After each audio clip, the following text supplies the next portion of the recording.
Olá, queridos, a paz de Cristo a todos. Que bom que nós estamos aqui para mais uma pré-aula da nossa escola bíblica dominical. Que bom que o Senhor Jesus, Ele tem nos concedido mais essa oportunidade para estarmos aqui passando para você, querido aluno, querido professor, comentários, subsídios e informações das nossas escolas bíblicas. E eu tenho certeza que você tem crescido juntamente com isso, na graça e no conhecimento do nosso Deus. Você que chegou aqui agora, meu nome é Márcio, nós estamos aqui publicando para você uma série de estudos bíblicos da revista da classe de juvenis e também, na medida do possível, algumas lições da classe de adulto. Eu confesso a vocês que nós estamos aqui numa correria para que possamos então atender aqui as publicações do canal, tá bom? Mas pelo menos um vídeo por semana eu garanto a vocês que nós publicaremos aqui, e nós estamos dando a preferência no momento para a revista juvenis, para a classe juvenis, que é a classe que nós iniciaremos aqui os vídeos do canal e nós manteremos aí com frequência essas aulas da classe de juvenis, tá bom? E você que já nos acompanha, obrigado por seu carinho, pela sua presença aqui. Eu gostaria de fazer um pedido especial, que você comente, tá? Comente os nossos vídeos. Nós estamos tendo aí uma quantidade de visualizações até boa para o nosso canal, mas eu preciso que vocês comentem, dê um feedback, passem as informações para nós aqui se vocês estão gostando, como é que está aí as videoaulas. Com isso, eu sou motivado aqui pelos comentários de vocês e eu fico bastante agradecido por vocês estarem aí mandando aí os seus comentários, elogios, e também perguntas. Eu quero que vocês perguntem também se tiverem alguma dúvida. Façam as perguntas que eu terei o maior prazer em respondê-los, tá bom?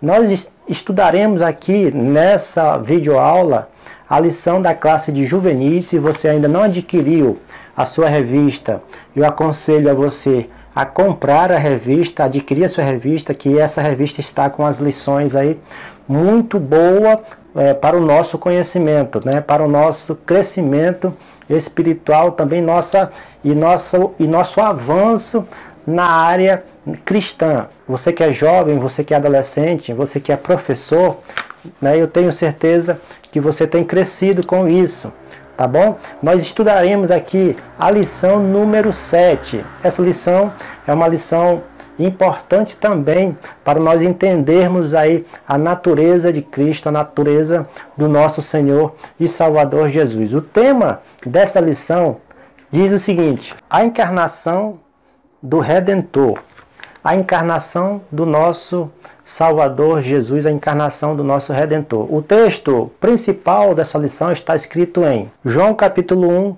verso 14, que diz o seguinte: e o Verbo se fez carne e habitou entre nós, e vimos a sua glória como a glória do unigênito do Pai, cheio de graça e de verdade. O Redentor, o nosso Deus, se encarnou e esteve entre nós há mais de 2000 anos atrás. Ele se vestiu de pele humana e esteve entre nós. Algumas pessoas não reconheceram, mas a maioria da fé cristã, a maioria dos cristãos que hoje estão vivendo nos dias de hoje, reconhece o nosso Senhor Jesus como o nosso Deus que se encarnou e que veio cheio de graça e de verdade para poder redimir toda a humanidade, ok? Vamos continuar, vamos avançar. A leitura bíblica em classe está escrito em João capítulo 1, de 1 a 5 e 14 ao 16.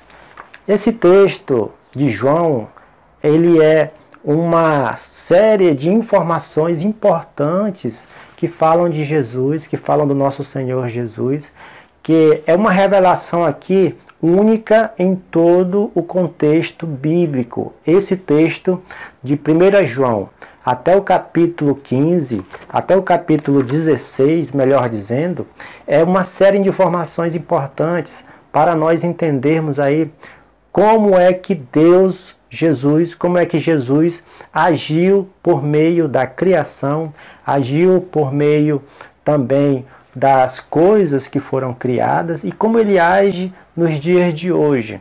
Eu gostaria de pedir para você, fazer uma leitura antes de iniciar, esta lição. Dá uma pausa no vídeo, faça a leitura bíblica em classe e depois continue a estudar conosco, que eu tenho certeza que você será abençoado e as informações que esse texto tem será de grande valia para o estudo de hoje. O sintetizando na nossa lição diz o seguinte: encarnação significa tornar carne aquilo que não era. E sabemos que Deus é Espírito. Estamos diante de um dos maiores milagres quando o infinito se torna finito. O Deus eterno entrou no tempo e permitiu que o seu Filho, o Verbo divino, pudesse se tornar carne e tornar-nos homens. Não há palavras para expressar o que significou o momento em que o Filho de Deus se despiu da sua glória e se apequenou, humilhando-se. Perdeu prerrogativas, sofreu. Uma explicação plausível: Deus é amor. O Filho de Deus, ele se humilhou-se. O Filho de Deus, ele perdeu todas as prerrogativas. O Filho de Deus, ele perde também o ato de ser o Todo-Poderoso na eternidade e vem aqui à Terra em forma humana. A partir desse momento em que ele se humilha, a partir desse momento em que ele vem à Terra em forma humana, ele começa a ter limitações, assim como eu e assim como você. Ele começa a sofrer, ele começa a sentir dor, ele começa a sentir angústias, tristezas, ele começa então a sofrer, a ter todos os sentimentos que um homem natural possa ter, E ele, por ser Deus, e ele por nunca ter sentido esses sentimentos, ele se submete a isso para que ele pudesse cumprir a sua missão, cumprir o plano de Deus, que é salvar os homens, que é salvar o pecador, que é salvar todos aqueles que crerem na sua palavra. Amém? Vamos continuar. A nossa introdução diz o seguinte: a encarnação é um ponto de interseção da história da humanidade. É quando Deus tocou a terra. É como se fosse o mar desaguando em uma cisterna. Como contê-lo? Assim, o cumprimento de milhares de anos de profecia estava se concentrando em um ponto no tempo e no espaço. O Filho de Deus estava chegando ao mundo e o Pai daria todo o suporte necessário. A fonte da vida se fez homem comum e humilde para mostrar que o mais importante é o ser e não o ter. Jesus faria cumprir toda a vontade de Deus. A vontade de Deus, desde o início, foi enviar o seu Filho, enviar Jesus Cristo para que toda a humanidade pudesse ter aí livre acesso ao Pai por meio do sangue de Jesus.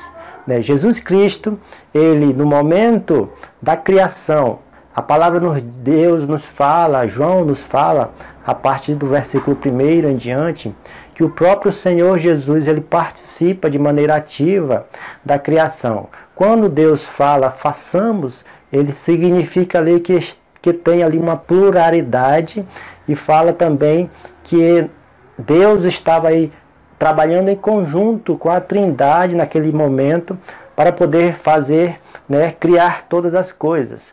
E João vai muito mais além, que diz que todas as coisas foram criadas por ele, todas as coisas foram criadas para ele. Isso indica que o Senhor Jesus, ele fez presente na criação e ele fez presente também no ato de redenção de maneira humana, de maneira viva, de maneira eficaz, para que todos aqueles que nele crê não pereçam e mais tenham a vida eterna. A nossa introdução fala também que ele é a fonte da vida. Ele foi quem criou todas as coisas, ele foi a fonte geradora para a pré-existência de todas as coisas que nós vemos hoje, para a pré-existência de tudo aquilo que nós vivenciamos, para a nossa fé, para nosso amor para com o próximo, para a nossa comunhão, para a nossa dedicação, né? Tudo aquilo que nós vemos no mundo hoje, né? Que nós sentimos aí interesse, particularmente aqui na terra, foi Jesus quem criou, e tudo isso foram feito para Ele. Todas as coisas inicialmente foram feitas para a adoração do nome santo de Jesus. Mas, como já nós explicamos e falamos já em outras lições bíblicas, por causa da desobediência do homem, tudo foi corrompido e tudo passou a ter uma rotatividade, podemos assim dizer, contrárias às coisas de Deus, contrárias às leis de Deus. E nós entenderemos aqui nessa lição, né, como é que Jesus fez este ato tão milagroso, né? Deus se forma carne, se forma humano e veio à terra para que nós pudéssemos hoje ser salvos por Ele. Nessa lição, assim como a lição passada, tem 3 tópicos importantes que nós abordaremos aqui. Esses 3 tópicos têm também os seus subtópicos. O primeiro tópico fala o seguinte: Jesus, a palavra de Deus. Em João 1, de 1 a 4, ele é chamado de a palavra de Deus. E isso também é confirmado em Apocalipse 19:13, que ele é chamado de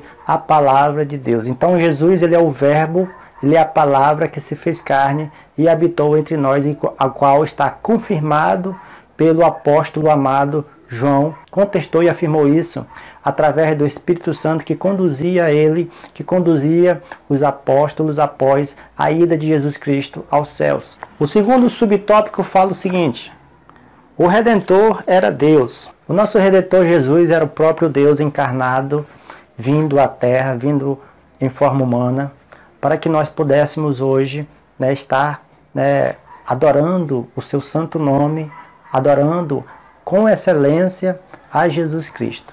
Deus, ele perde no momento da sua vinda, deixa, melhor dizendo, os seus atributos divinos, a onisciência, a onipresença e a onipotência. Ele passa a ter limites aqui na terra. Ele passa a ser limitado a fazer as coisas aqui na terra. Mas isso não impediu de maneira nenhuma que ele cumprisse o propósito do seu Pai, o propósito de Deus, para que ele fosse morto, que ele fosse sacrificado, que ele fosse, né, pregado na cruz do Calvário e ele fosse ressuscitado, para que, né, todos aqueles que crerem em seu nome pudessem se achegar na presença de Deus novamente.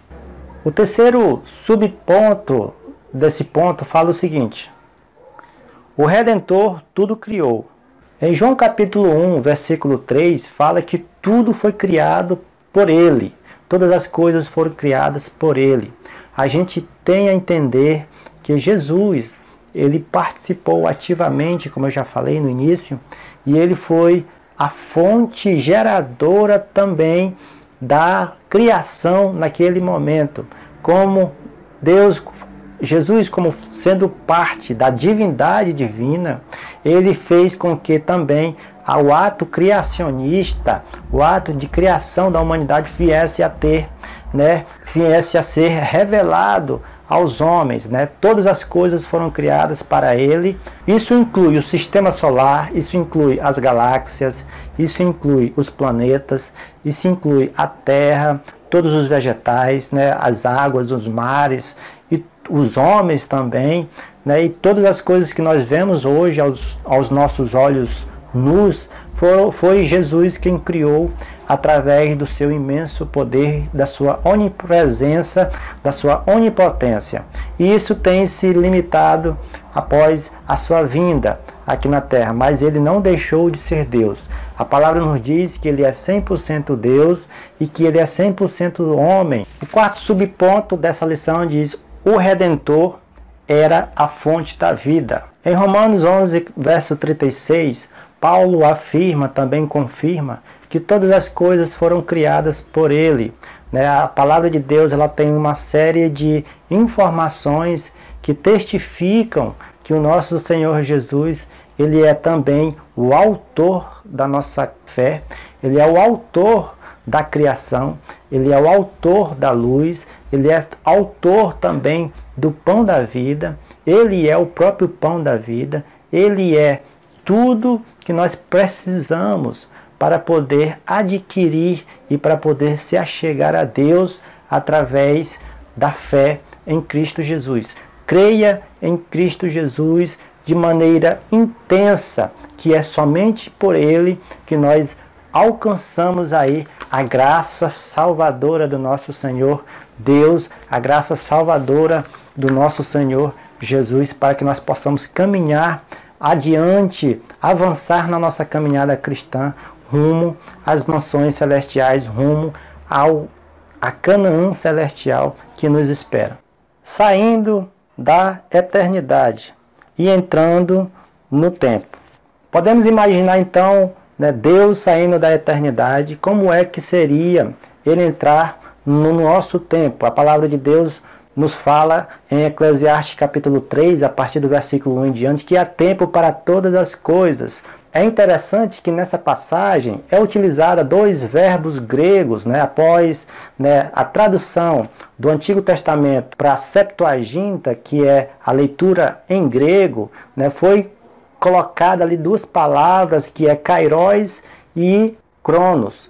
Essas duas palavras significam dois tipos de tempo: o tempo de Deus, né, que é kairos, e o tempo dos homens, que é cronos. Cronos, essa palavra de origem grega que significa cronômetro, cronometrar. O nosso tempo terreno aqui, ele é cronometrado, ele é contado a partir de horas, de minutos e de segundos. Mas o tempo de Deus é o tempo kairos, que é o tempo único, que é o tempo que nós não temos como medir. Esse tempo, quando chega, é o tempo de Deus para as nossas vidas. Então nós temos aí que agarrar e orar para Deus para que nós possamos trabalhar sempre no tempo de Deus. Quando Jesus sai da eternidade e que ele vem em forma humana, ele, a partir daí, ele entra no tempo dos homens. Ele entra no nosso tempo, que é cronos, no cronômetro. Ele começa a partir daí, né, contar também os dias, as horas, os minutos, né, e ele começa a trabalhar em cima desse tempo dos homens. Mas isso também, cremos nós, que Jesus, através do tempo dos homens, ele também trabalhou dentro do tempo de Deus. Prova disso que ele submeteu-se à cronologia, ao tempo dos homens. Ele foi concebido, né, passou 9 meses na barriga de Maria, né, teve o seu tempo, a sua hora de nascer. Ele também cresceu, né, no entendimento e na graça, qual fala em Lucas capítulo 2, verso 6. E também ficou sujeito ao tempo. No segundo subtópico, fala o seguinte: e ficando limitado à matéria e o espaço. Como deve ser ruim, né, meus queridos? Ficar limitado ao tempo, ao espaço. Antes, Deus, imaginamos nós que Jesus, ele poderia se teletransportar de maneira muito rápida, né, de maneira rápida e em segundos para outros lugares, né, para vários lugares ao mesmo tempo, né? A palavra de Deus nos diz que o próprio Deus, ele é onipresente, ele pode ver todas as coisas, ele pode estar em todos os lugares, né, ao mesmo tempo. E como é que seria então a vinda de Cristo à Terra, limitando então ao espaço, né? Ele não poderia mais dividir o seu espaço com ninguém, né? Ele teria agora que ter o seu próprio espaço terreno, ele teria agora que caminhar, né? Sentir dores, suar para poder percorrer algumas distâncias. Ele teria que então ser submetido também ao calor do sol, sentir o calor, ou seja, todas as coisas que nós seres humanos sentimos, Jesus começou a sentir também. Ele ficou limitado ao tempo dos homens, limitado ao nosso espaço de tempo também. Ou seja, o Deus que é Espírito se torna matéria, se torna algo físico, e ele tem também que cumprir as exigências da lei física. O terceiro ponto fala sobre a encarnação, um mistério, biologicamente falando. O nascimento de Jesus, ele é algo misterioso, ele é algo que é, né, sobrenatural, ele é algo que veio né, a partir do próprio Deus. O próprio Espírito Santo, ele foi quem gerou o Filho de Deus. O próprio Espírito Santo, né, que é quem iniciou, né, o processo de geração. A palavra de Deus nos fala que Maria, que ela foi concebida pelo Espírito Santo, o Espírito Santo, a sombra do Altíssimo, repousaria sobre a vida de Maria,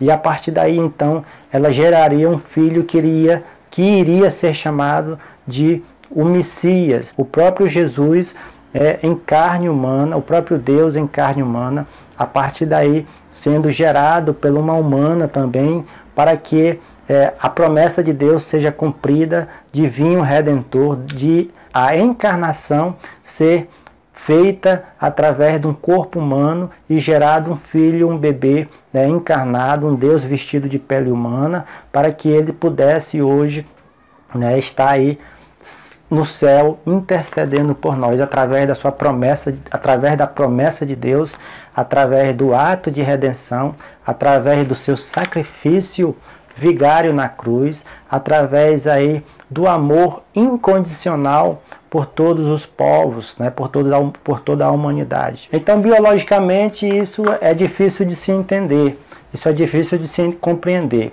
O segundo subponto fala o seguinte: espiritualmente falando. Em João 10, versículo 30, Jesus confirma que ele e o Pai são um. Então, o que aconteceu? O que aconteceu que Jesus veio à Terra, né, ele se desligou do Pai, ele se distanciou do Pai? Não, de maneira nenhuma. Em todo momento que ele andava aqui na Terra, ele fazia as coisas do Pai, ele fazia a vontade do Pai, ele cumpria os mandamentos do Pai. Todas as coisas que o Pai deu a ele a fazer aqui na Terra, ele cumpriu de maneira integral. Então, todas as vontades de Jesus aqui na Terra foi igualmente comparadas também à vontade do Pai. Eles não se distinguiam em nada, eles não tinham indiferença. Tudo que ele pensava em fazer era por ordem do próprio Pai. E o Espírito Santo, né, a qual também teve sua ação terrena por meio de Jesus, Jesus mesmo confirmou que o Espírito Santo viria sobre ele, faria com que ele tivesse poder de fazer todas as coisas, a qual está registrada em Lucas 4,18, que ele diz que o Espírito de Deus veio sobre mim.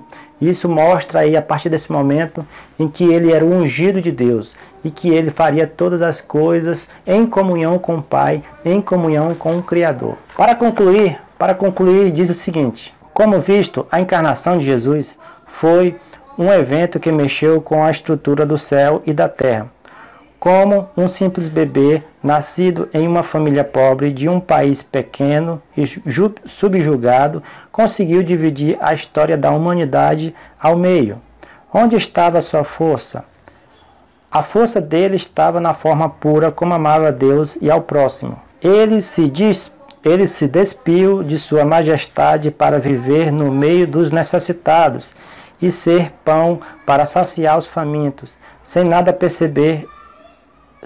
receber em troca. Jesus viveu o extraordinário mistério de amor. O extraordinário mistério de amor, Jesus sentiu um amor tão grande pela humanidade que ele se entrega de maneira física, que ele sofre todas as coisas, que ele se submete a todas as coisas, a todos os sofrimentos, que ele faz com que todas as coisas, né, possam vir contrárias a ele. Ele é o próprio Deus, ele é Jesus. Ele faz com que tudo isso, né, tendencie a seu ato de redenção. Ele faz com que as coisas caminhem sobre isso, porque isso era necessário, porque Adão e Eva caíram no início e precisaria então de um Redentor, precisaria então de um Salvador, para que nós pudéssemos, né, hoje estar aqui falando de Jesus, porque Ele é a nossa luz, Ele é o nosso caminho, Ele é o nosso pão, Ele é o pão vivo que veio do céu, tá bom? Creio que você tem pegado algo, né, tem aprendido algo com esses comentários aqui dessa revista, dessa escola bíblica, né? E se você gostou dessa videoaula, né, publique, compartilhe com seus amigos, curtam também, né? Comentem, deixem os seus comentários. Eu fico muito feliz, como eu já falei, em receber aí os seus comentários também. Eu tenho o maior prazer em respondê-los, né? E perguntem também, se algo ficou em dúvida, perguntem para mim que eu terei também o maior prazer de responder, tá ok? Fiquem todos na paz do Senhor e até a próxima aula.